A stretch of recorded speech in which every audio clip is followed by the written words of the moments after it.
Halo pemirsa IDX Channel, senang sekali saya Prisa Sampodatu kembali menjumpai Anda dalam spesial dialog.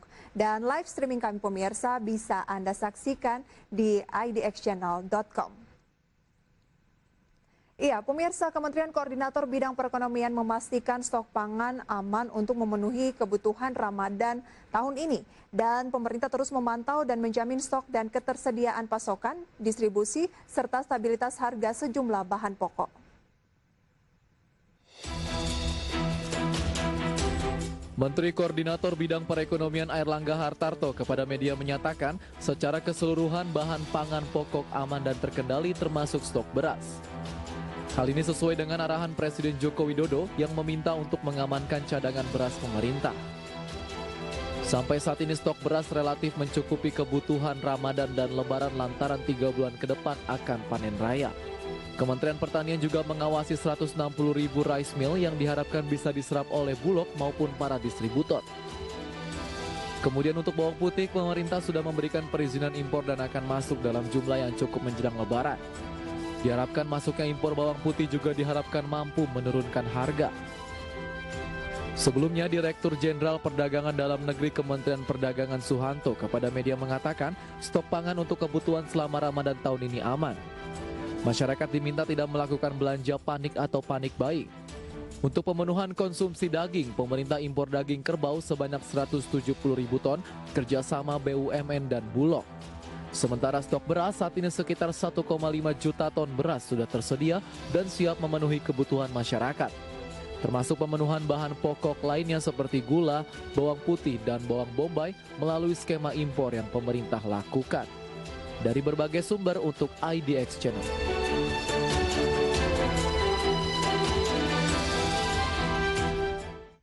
Iya, lantas seberapa aman stok dari pangan selama Ramadan dan juga Lebaran tahun ini? Untuk membahasnya, pemirsa, saat ini kami sudah tersambung bersama dengan Menteri Perdagangan Republik Indonesia, Bapak Agus Suparmanto.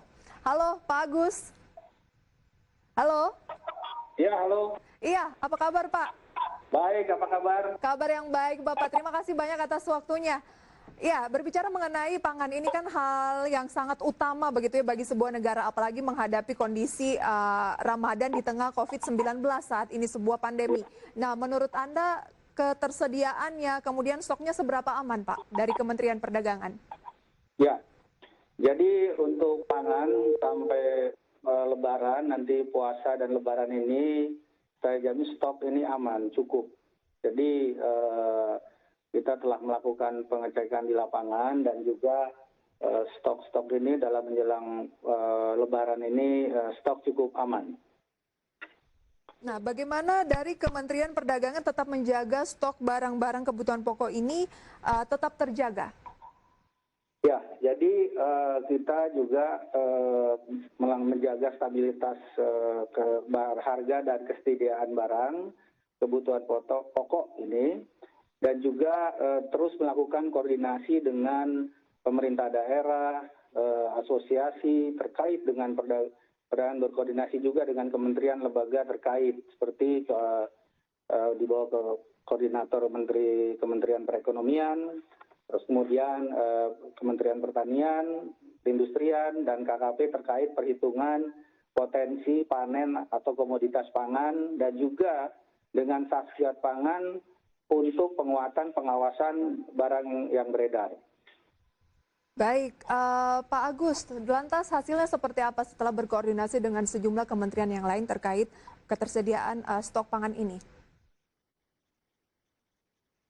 Halo, ya? Iya, lantas hasilnya seperti apa, Pak, setelah berkoordinasi dengan kementerian terkait untuk pengamanan stok pangan di momen Ramadan dan Lebaran kali ini? Ya. Memang berdasarkan hasil pemantauan di lapangan dan perhitungan potensi komoditas panen dalam negeri, secara umum tadi disampaikan juga bahwa kondisi pasokan barang kebutuhan pokok ini dan penting ini cukup untuk memenuhi kebutuhan sampai puasa di bulan Ramadan dan jelang Lebaran tahun ini. Berarti stok aman ya, Pak ya? Ya, stok aman, cukup. Semua bahan pangan dari mulai beras, gula pasir, ya, dan juga cabai dan bawang merah ini semuanya stok aman. Baik, nah dari beberapa informasi yang ada di lapangan nih Pak mengenai bahan-bahan pokok utama seperti mungkin gula pasir, kemudian bawang putih, bawang bombay ini dikatakan masih mahal di pasar. Menurut Anda apa yang membuat harganya ini cenderung cukup mahal di pasaran saat ini Pak? Ya, memang gula, terutama khusus gula, memang di sini di pasar retail itu harganya sudah cukup itu sekitar 12.500 ya, memang hanya di pasar-pasar tradisional ini agak tinggi dan itu disebabkan karena ada distorsi distribusi. Nah, kami telah melakukan dan mengumpulkan produsen-produsen untuk melakukan pendistribusian segera dan ini telah dijalankan dan memang diharapkan dalam beberapa hari ke depan sampai minggu depan ini harga akan turun. Dan ini juga termasuk bawang putih. Bawang putih memang kita telah merelaksasi dan bawang putih dan bombay merelaksasi pembebasan persetujuan impor dan ini telah dilakukan seperti saya telah mengecek beberapa hari yang lalu ke food station dan ini memang sudah masuk ke pasar sebagian dan memang harga ini sudah mulai turun. Baik, berarti masih ada beberapa komoditas lainnya seperti bawang tadi Pak ya yang akan dilakukan impor. Ya, memang bawang putih, memang di sini kita tidak sepenuhnya menanam di dalam negeri karena dengan cuaca memang hampir sekitar 95% ini tergantung impor. Dan kembali ke bawang gula, memang di sini gula ini kan memang ada mundur dari jadwal penggilingan ini yang harusnya bulan April dan ini mundur bulan Juni. Nah inilah untuk mengisi kekosongan tersebut kita melakukan impor dan juga di sini melakukan konversi untuk mempercepat waktu dari rafinasi ke konsumsi. Baik Pak Menteri, nanti akan kita bahas lebih jauh. Ini kan beberapa negara juga akan melakukan lockdown, kemudian beberapa wilayah di Indonesia juga melakukan PSBB. Apakah distribusinya nantinya akan ada gangguan? Kita jeda terlebih dahulu Pak. Ya. Iya pemirsa, jangan beranjak dari tempat Anda karena spesial dialog akan segera kembali usai jeda pariwara berikut.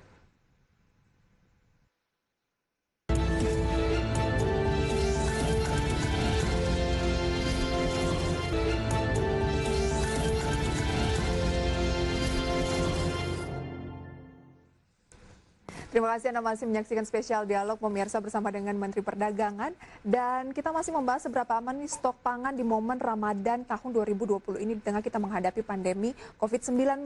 Sebelum kita lanjutkan pemirsa yang punya informasi berdasarkan data grafis pemirsa ya, beberapa di antaranya. Yang pertama adalah penyebab harga pangan melambung biasanya di momen-momen Ramadan antara lain pemirsa adalah pemerintah kerap terlambat menyiapkan stok bahan pokok yang masih sangat bergantung pada produk impor. Nah, faktor ini menyebabkan stok bahan pokok seperti gula, kemudian bawang putih dan daging sapi menjadi langka.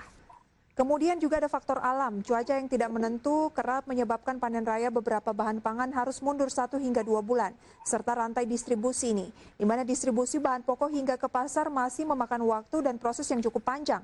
Proses ini juga sering diselingi permainan, tambal harga dari para pelaku. Kemudian kita lihat penyebab harga pangan melambung di momen-momen Ramadan. Spekulan, proses pengawasan pemerintah terhadap pedagang bahan pokok masih terbatas pada pemasok besar. Sementara faktor ini sering dimanfaatkan spekulan di pasar tradisional untuk meningkatkan harga bahan pangan demi meraup keuntungan. Selain itu ada faktor permintaan dan penawaran juga, di mana permintaan yang tinggi saat Ramadan juga menyebabkan harga bahan pokok melambung. Faktor ini sesuai dengan hukum ekonomi supply and demand, di mana permintaan tinggi dan penawaran yang sedikit otomatis meningkatkan harga produk yang dipasarkan. Kemudian ada juga rawan pangan di momen Ramadan.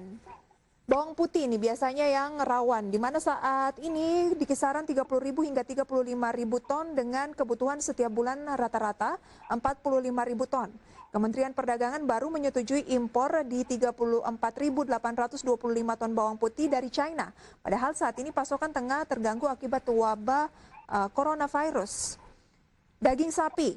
Ini pemerintah melakukan impor daging kerbau sebagai langkah untuk menutupi kebutuhan daging sapi nasional. Kementerian Pertanian memprediksi adanya surplus neraca daging sapi dan kerbau sebanyak 17.799 ton pada April 2020. Dan impor daging kerbau yang ditugaskan kepada Perum Bulog diproyeksi akan terlambat. Selanjutnya ada gula. Nah, musim giling tebu diprediksi mundur dari Mei menjadi Juni akibat kemarau panjang di 2019.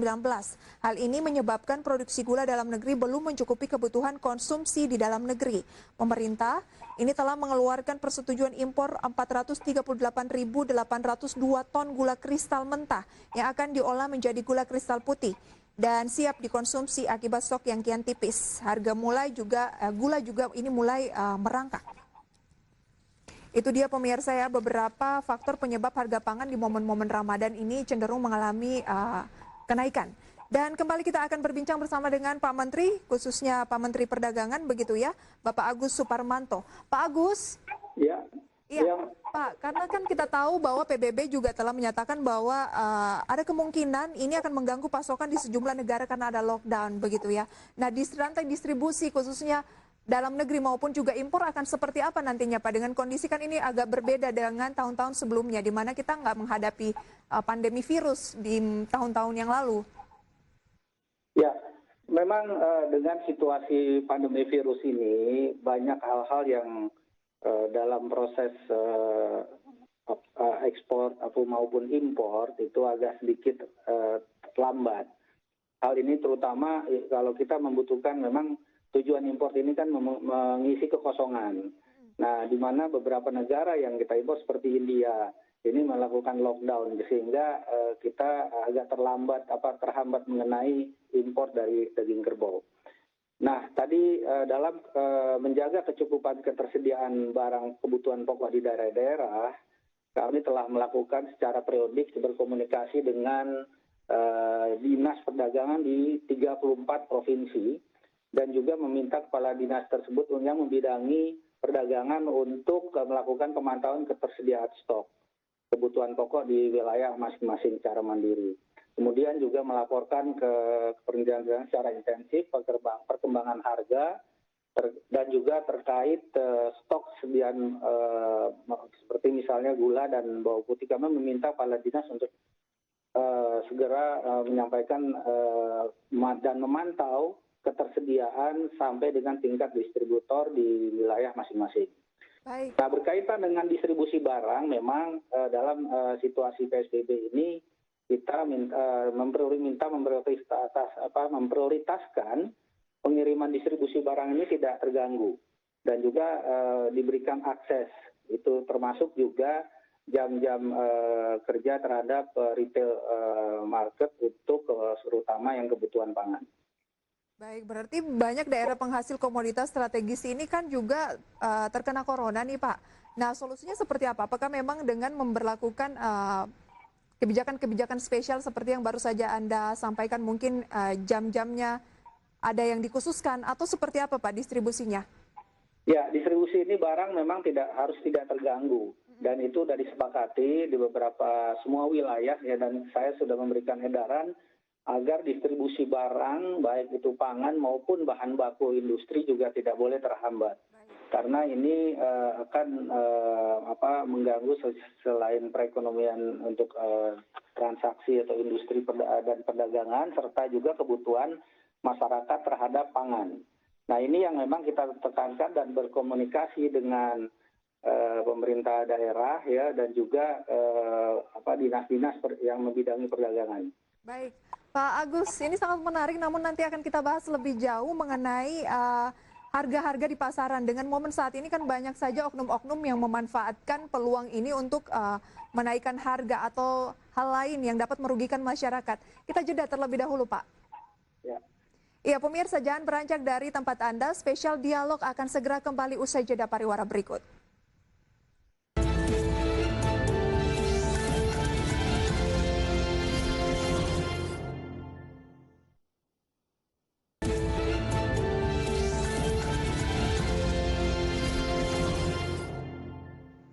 Terima kasih pemirsa Anda kembali dalam spesial dialog. Kita berbincang spesial bersama dengan Menteri Perdagangan Republik Indonesia, Bapak Agus Suparmanto, membahas ketersediaan dan keamanan stok pangan di momen Ramadan tahun 2020 di tengah kita menghadapi pandemi COVID-19. Pak Agus? Ya, Iya Pak. Kalau memang saat ini dari pemerintah sendiri, khususnya dari pemerintah pusat sudah meyakini bahwa stok pangan ini cukup begitu ya untuk momen Ramadan dan Lebaran di tahun 2020 ini dan distribusinya diyakini akan berjalan dengan lancar Pak. Tapi bagaimana dengan kondisi misalnya di lapangan ketika dalam kondisi ini dimanfaatkan oleh oknum-oknum biasanya tengkulak begitu ya yang membuat harganya itu mengalami kenaikan yang cukup signifikan? ya. Memang dalam situasi gini ada saja yang importir nakal ataupun oknum-oknum yang tidak bertanggung jawab. Namun demikian Kementerian Perdagangan melalui Direktorat Jenderal Perlindungan Konsumen dan Tata Niaga terus melakukan pengawasan terhadap semua barang yang beredar di pasar modern maupun pasar rakyat di seluruh Indonesia. Khususnya saat ini di tengah pandemi COVID-19, pengawasan difokuskan terhadap barang kebutuhan pokok dan alat kesehatan. Dan ini juga bekerja sama dengan Satgas Pangan. Nah, memang kami sangat menyayangkan jika masih ada yang melakukan tindakan-tindakan melanggar hukum seperti ini, terutama dalam situasi yang saat ini yang seharusnya para pelaku usaha melindungi dan mendukung pemenuhan kebutuhan semua lapisan masyarakat. Baik, Pak Agus, lantas apa yang bisa dilakukan oleh pemerintah agar masyarakat yakin nih Pak untuk tidak melakukan panic buying di tengah kondisi seperti sekarang ini? Ya, memang kami telah akan mencukupi semua kebutuhan dan ini menyalurkan distribusi. Memang saat ini sedang proses percepatan distribusi sehingga pemenuhan kebutuhan ini tercukupi. Dan memang saya dalam stok itu jamin cukup untuk dalam menyambut dalam bulan puasa dan menjelang Lebaran nanti. Baik. Serta untuk memberikan perlindungan juga bagi konsumen, Kementerian Perdagangan telah melakukan pengawasan secara intensif di semua platform marketplace. Selama ini pengawasan juga dilakukan dan telah menjaring 169 pedagang yang menjual alat kesehatan berkualitas rendah dan 143 pedagang yang menjual bahan pangan di atas harga eceran tertinggi. Berarti masyarakat juga bisa melapor langsung nih Pak ke Kementerian Perdagangan jika ditemui adanya hal-hal yang tidak seharusnya Pak di lapangan? Ya, bisa. Jadi kita menerima pelaporan dan itu memberikan pelayanan. Kita akan kejar apabila ada pelaporan-pelaporan yang memang itu valid dan juga kita verifikasi ke beberapa pihak. Dan kita juga bekerja sama dengan Satgas Pangan berkaitan dengan pangan terutama. Laporannya bisa disampaikan kemana Pak Agus? Jadi di Kementerian Perdagangan ya nanti bagian Direktorat Jenderal Perlindungan Konsumen dan Tertib Niaga, Dijen PKPN. Baik, Bapak berarti bisa dipastikan ya stok pangan khususnya misalnya beras, kemudian juga gula, kemudian juga bawang dan yang lainnya dipastikan tidak akan terbatas di pasar ataupun masyarakat tidak akan kekurangan, tidak sulit untuk menemuinya di momen Ramadan tahun 2020 ini. Iya. Saya jamin kebutuhan pokok pangan ini tercukupi, terutama di bulan puasa dan akan menjelang Lebaran. Dan jangan panik buying serta belanjalah sesuai kebutuhan dan juga tidak perlu panik sehingga kita juga melihat ini berbelanja dengan tenang. Ya, ikutilah protokol kesehatan berkaitan dengan pandemi COVID-19 ini. Harga mungkin tidak akan naik signifikan ya Pak? Ya. Harga kemungkinan akan ada kenaikan tidak Pak Agus? Ya, berkaitan dengan harga ini nanti akan ada penurunan. Ini kan proses sekarang segera mungkin kita melakukan operasi pasar terhadap gula dan lain-lainnya ini dalam beberapa waktu ke depan ini akan ada penurunan harga. Baik, Pak Agus, terima kasih banyak untuk sharing informasinya. Kita semua mendukung langkah pemerintah. Semoga stok pangan kita tetap terjaga dengan kondisi saat ini. Bersama-sama kita melawan COVID-19 ya Pak ya. Iya. Sukses selalu untuk Pak Agus. Iya. Halo. Baik pemirsa, demikian spesial dialog bersama dengan Menteri Perdagangan. Kita membahas pemirsa ya terkait dengan stok pangan di momen Ramadan ini, dan dari Kementerian Perdagangan memastikan bahwa stok pangan akan aman sampai dengan Lebaran nanti. Dan ini sekaligus mengakhiri perjumpaan kita dalam spesial dialog kali ini. Terima kasih atas kebersamaan Anda. Saya Prisa Samudatu pamit undur diri. Sampai berjumpa kembali.